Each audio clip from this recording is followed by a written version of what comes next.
Hello everyone, আমি Barnali. Welcome back to my YouTube channel Barnali's lifestyle nursing. তোমাদের সামনে আমি একটা নতুন ভিডিও নিয়ে চলে এসেছি।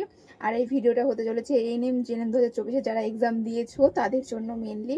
যে নতুন নোটিশটা পাবলিশড হয়েছে সেখানে কি বলেছে এবং যে নামগুলো বেরিয়েছে সেই লিস্টে আমি তোমাদের সঙ্গে শেয়ার করবো একটু পরে সেই লিস্টটা।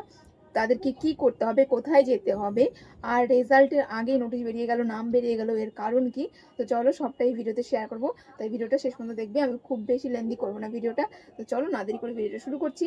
আর যারা আমার চ্যানেল নতুন অবশ্যই চ্যানেলটা সাবস্ক্রাইব করে পাশে থাকবে। তো চলো ভিডিওটা শুরু করি। তো এই যে নোটিশটা বেরিয়েছে, আমি নোটিশটা স্ক্রিনে দিচ্ছি, তোমরা একবার দেখে নাও। যে নামের লিস্টটা দেওয়া হয়েছে এই প্রত্যেককে কিন্তু একটা ডেট ওয়াইজ কিন্তু নামের লিস্টটা বেরিয়েছে।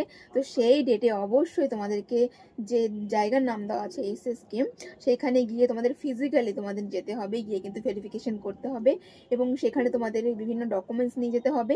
তো কি কি ডকুমেন্টস নিয়ে যেতে হবে এবং কি সেই নোটিশটা, চলো আমি তোমাদের সঙ্গে একটু শেয়ার করছি। এটাই সেই নতুন নোটিশ যেটা পাবলিশ করা হয়েছে।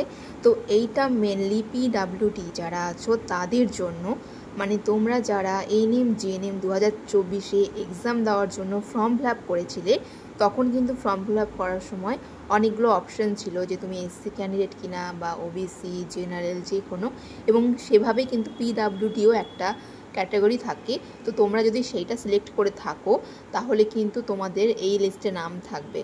আর বাকিদের জন্য কিন্তু এই নোটিশটা নয়, শুধুমাত্র পিডাব্লিউডিদের জন্য এটা। তো এই নোটিশটাতে মেনলি এটাই বলা হয়েছে যে তোমরা যারা পিডাব্লিউডি সিলেক্ট করেছিলে, তোমরা আদৌ পিডাব্লিউডি কিনা, মানে তোমাদের কোনো ডিসেবিলিটি আছে কিনা সেগুলো তারা ফিজিক্যালি দেখবে, এবং তোমাদের যে সার্টিফিকেটটা হয় পিডাব্লিউডি সেটা আছে কিনা এগুলোই তারা দেখবে।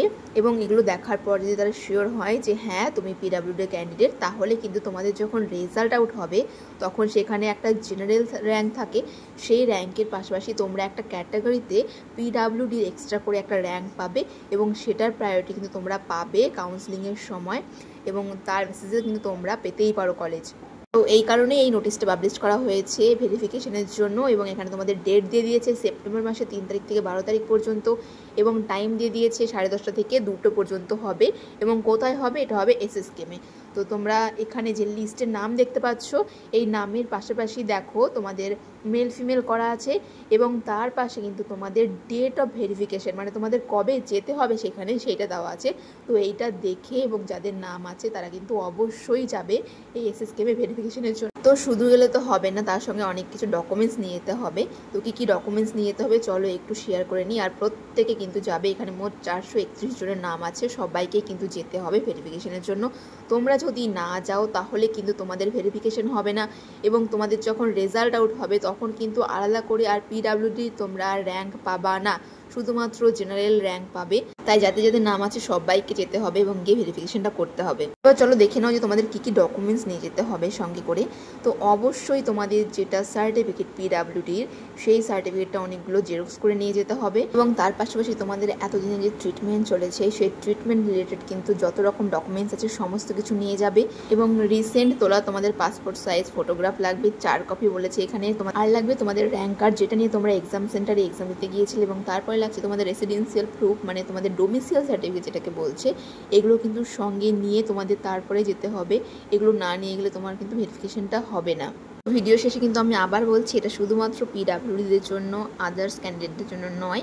তো বাকিদের যাদের নাম বেরোনি তাদের টেনশন করার কিছু নেই, তাদের কিন্তু এরকম ভেরিফিকেশন করতে হবে না। তোমাদের কিন্তু সরাসরি রেজাল্ট বেরোবে, এবং যদি কোনো ক্যাটাগরি থাকে তাহলে কিন্তু সেটারও র্যাঙ্ক বেরোবে।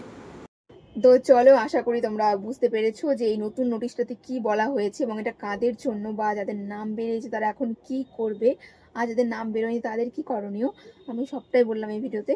তো চলো ভিডিওটা শেষ করছি। যদি ভিডিওটা ভালো লাগে তাহলে লাইক করে দিও, আর কমেন্ট করে জানিও তোমার যদি কোনো ডাউট থেকে থাকে, আর সাবস্ক্রাইব করতে একদম